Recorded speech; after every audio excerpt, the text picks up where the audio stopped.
Welcome to this session for the NAGC Dissertation Award. I really appreciate you watching this presentation if you aren't able to attend in person. My name is Rachel Renbarger, and I am joined with my cats here in my house to talk about the McNair program and its outcomes that I did for my presentation. I'm currently a postdoctoral research associate with the Accelerating Systemic Change Network that's associated with Western Michigan University. Very glad to be here. So here's the overview of my presentation today. My dissertation was a multi-article dissertation, so I'm going to talk about that, but the main findings are going to be the majority of our session today. And then I want to make sure that we end with acknowledgements and what's next. So for gifted education, we know that gifted education children often have aspirations to do big things. And some of these big things can include getting a PhD, having that ultimate terminal degree and work at a university or work in a very expensive lab or work in all of these really great career paths that a PhD can afford. However, the problem is that PhD attainment is not equitable. We know that attainment for what I'm going to be calling minoritized or marginalized student populations are very different. So for racial ethnic students from Latinx, Black, Native American backgrounds, they do not have the same rate of PhD attainment as white or Asian American students. Pell eligible, or those who come from a low socioeconomic background, do not attain PhDs at the same rate as their middle or upper income peers. And then additionally, first generation, so those students whose parents did not attend a four-year university and get a degree, they do not have PhDs at the same rate as their continuing education peers. So one program, the McNair program, gives undergraduates who want to get their PhD, it gives them support to make this happen. So students from these groups, these marginalized student groups, they're able to participate in research with faculty. They're able to get support doing their graduate applications. They have training for the GRE, which is an important test in order to get into graduate school programs. It also gives them funding so that they can do this research, do this preparation without having to continue their full-time jobs. So this McNair program, one of my papers was a systematic literature review. What do we know about McNair?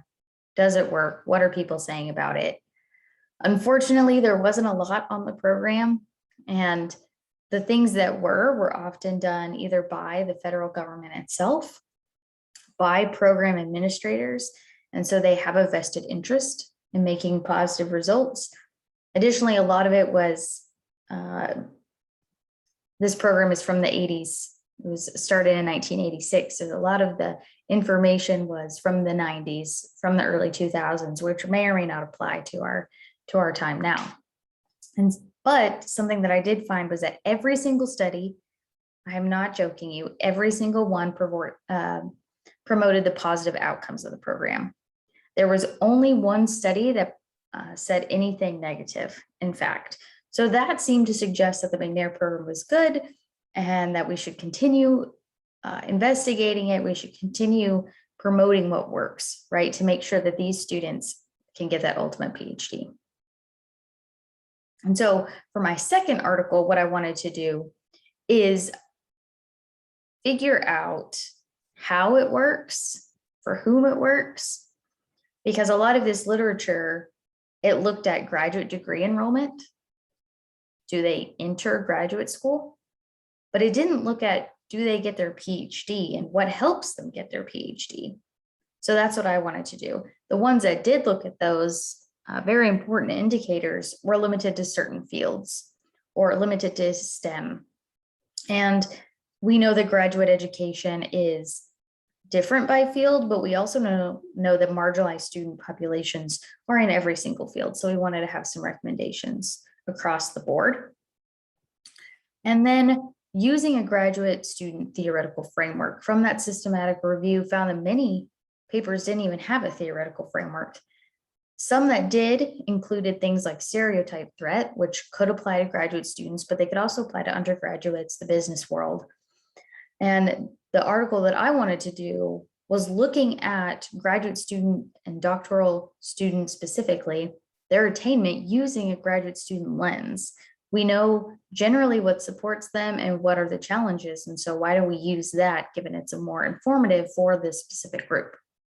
So this was the research question. How did participating in McNair help students or not actually get that PhD?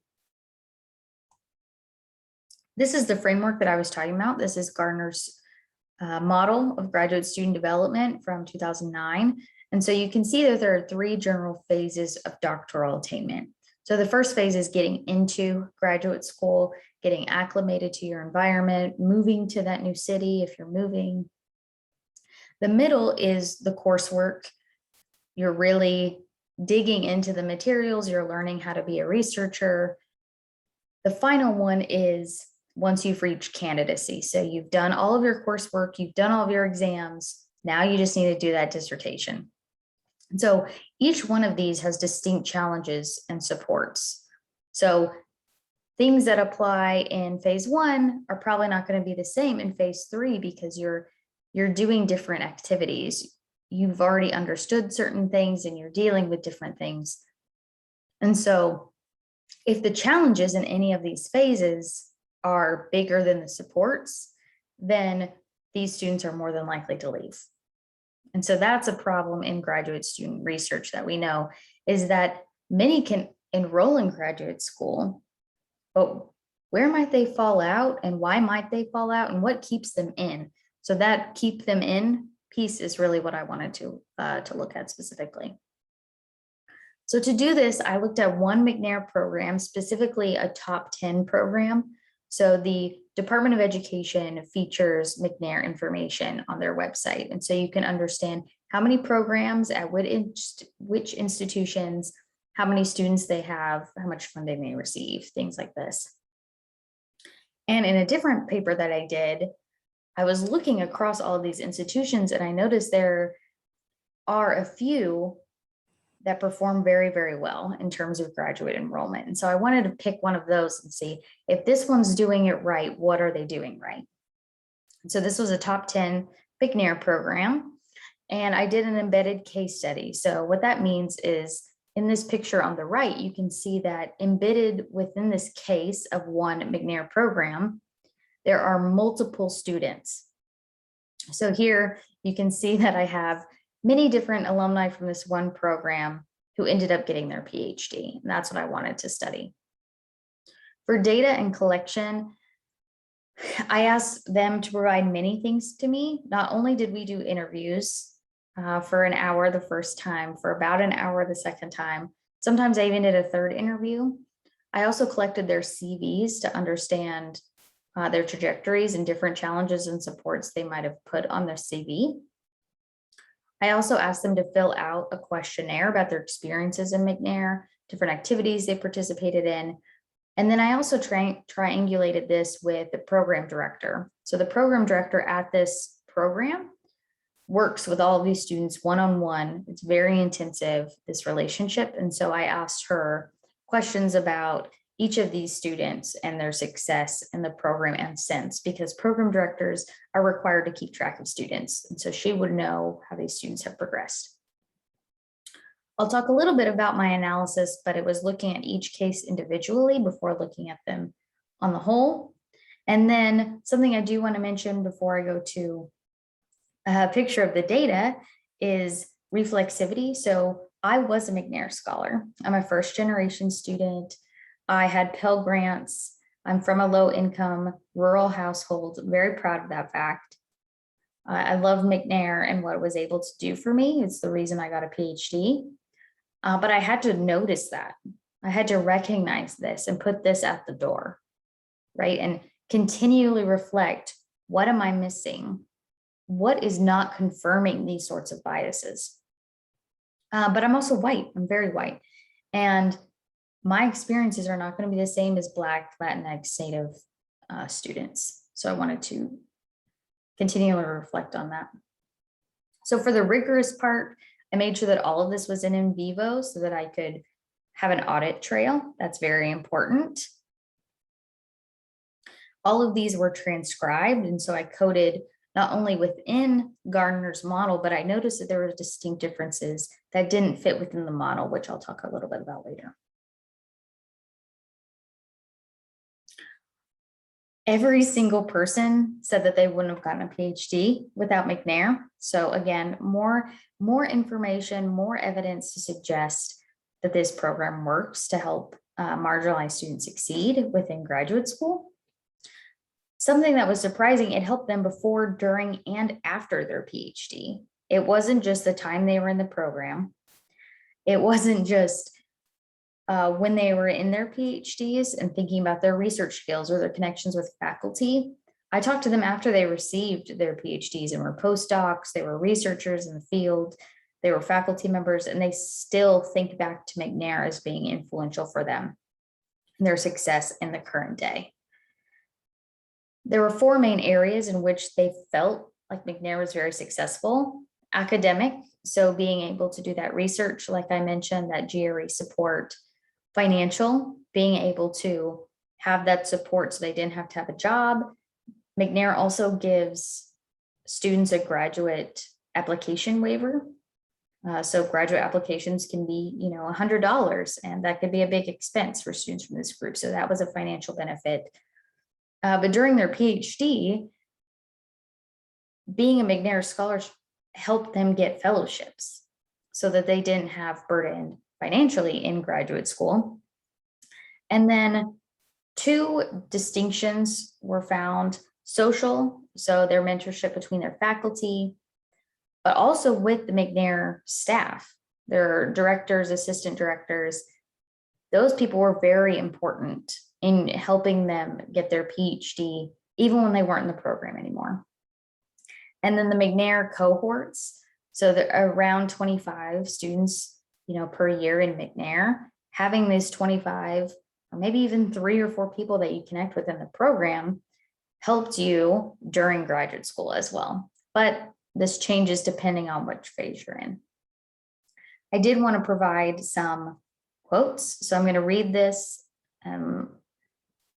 This is from Susan. These are pseudonyms from Susan. I feel McNair prepared me a lot for my master's degree in terms of doing research. It was something I felt prepared to do. I'm extremely grateful for my McNair experience. I think it helps in developing you as an upcoming blooming researcher, giving you those skills, working on your conference presentation skills. All of that stuff was very important to me. A key quote from the financial aspect was, I had my application fees waived for my master's applications and PhD applications as a McNair scholar. It was so beneficial in a lot of ways, like introducing me to the concept of grad school, but the financial benefits. I had to think about what was the best fit for me and go to a program where I had funding, because McNair told me we shouldn't go anywhere we don't get funding. I would not have known that otherwise. That was from Jordan. From Terrell, the social aspect in working with faculty. I worked closely with my mentor in particular on creating a personal statement. I think we went through something like 12 or 15 drafts. He put a lot of work into me, and I owe a lot of where I'm at now to that mentorship. And that mentorship was formalized because I participated in McNair. I think I would not have sought out faculty and put it to the extent that I did if it wasn't required by the McNair program. Sherman talked about the McNair staff. What still sticks with me is just how dedicated the coordinators and directors of the program, and particularly the director. She was not only so great about communication, but she was also just a supportive person. I felt like her door was always open. If we ever had questions, we could go and talk to her, about conference presentations or, just things that are mystifying for most people. And then with the peers, Tony says, I realized not only that I was different, but also, grad school is supposedly hard, and getting into grad school is supposedly hard. But then you don't realize just how much harder it is, for people like us and others in the McNair program than for, average applicants. So all of these students reflected on different aspects, academic, social, financial, that the McNair program afforded them to be able to ultimately get their PhD. So very powerful information from these folks. I want to talk about the implications now from these findings. So based on this study, it aligns with much of the research that we know about marginalized students and graduate student success in general. Namely, that undergraduate research is incredibly important. Having that experience when you're sophomore, junior, senior helps you because you already have an idea once you start your master's or your PhD. You're not so scared of presentations because you've done them before. Having people like you, so whether that be other Black graduate students, other students who've had Pels, other people who identify as first gen, having these people who understand your identity and your certain struggles, this is nothing new. We know that's important for undergraduate and graduate student success, and we heard that here too. Again, mentorship and funding, these are no surprises. These have been known for quite a long time, and the findings here resonate with that greatly. But what we did find more expansive from this study is that doctoral frameworks are very important for understanding the challenges and supports. I used that model to help me frame my interview protocol. And so I was able to pull out differences that we did not know already specifically to the McNair program. Additionally, marginalized student perspectives. So we had students who identify as non-white, they identify as first generation, they identify as low income. They have different challenges and supports than the Gardner's model. They identified financial and social academic challenges and supports that weren't there. And so thinking towards the future, graduate education, PhD attainment needs to consider perspectives that are not this white, middle or upper class continuing education, typical PhD student. I do want to mention that a delimitation of my study is that I wanted to focus on intersectionality. So intersectionality is this idea that me being a white woman, my whiteness and my womanness, they intersect to create, I have the whiteness, which is a privilege, but I also, being a woman, affords me different areas of oppression and struggle. So we need to think about different areas such as first generation status, socioeconomic status, race, gender, sexuality. All of these identities intersect to create a different perspective. So I'm not going to say that all Native students experience this in the same way, because they don't. And we need to be very cognizant of that. For future research, I'm really interested in understanding the students who did not make it to their PhD. So we know that there are many, many students who have the potential, but who do not get their PhD. What happens? Is that a structural barrier issue? Is it a motivation? Is it interest that you just don't have the desire to struggle through multiple years? These are the main questions that I want to focus on in the future. Who are the students who do not get a PhD, and what are the areas that higher education should structurally change in order to make it more accessible for all students? So conclusions, tell your legislators that funding TRIO is a good idea. It's not a waste of money. It's very important and it's very powerful of a program, because the McNair students benefit long after the program. They're in it as 20, 21-year-olds, but they get their PhD 10 years later and they're still benefiting. That 10 years, it's a powerful investment. It's doing a lot of good compared to the cost. Something else, the supports build upon each other. So the different phases. So I'll give an example of the financial aspect. Getting a stipend in undergraduate and being a McNair scholar helps you apply to graduate school. Getting the application waiver allows you to apply, which, because you are in McNair, allows you to perhaps get a fellowship. So these are cumulative advantages. And so we shouldn't just think of, oh, we'll just throw some things in phase 2 or phase 3 when they're in the dissertation to make sure that they make it. a lot of these things build up. And so putting some effort to making sure that students know about that trajectory, but also supporting them in the early stages is really important. I do have some selected references. If any of you want to talk to me, I can give you the full reference list. It's ginormous. I do want to thank the McNair program, just in general, for being the reason I'm here today. My participants, of course, for spending hours and hours talking to me about their experiences. I did get 2 grants in order to do this work. Again, supports building on each other. I was able to really focus and do a quality dissertation, which allowed me to get this award, I think. So we need to recognize these privileges and the ways that they help us for future endeavors. I do have other McNair research that I hope you'll be interested in, or if you're interested in programs or creating programs like this, having the McNair be a part of your university. I've done my systematic review is published in this journal, my meta-analysis on the McNair program. So there were quantitative studies. So we found, again, that the program works and that indeed students who were enrolled in McNair were 6 times more likely to be enrolled in graduate school compared to students, similar demographics, but who weren't in McNair. So that was powerful finding.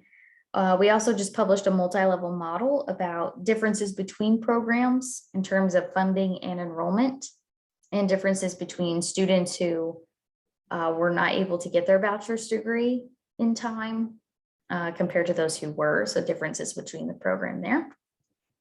I also have my email here if you want to contact me with any questions, possibilities. I'm very interested in marginalized student success into college through that undergraduate college degree and through graduate education as well. So if you have any interest in high schoolers all the way through graduate students, please contact me. I'd love to collaborate. I also have a lot of my dissertation materials here on my Open Science Framework page. Thank you so much for coming to this presentation. Thank you so much, NAGC, for this dissertation award. I really appreciate it.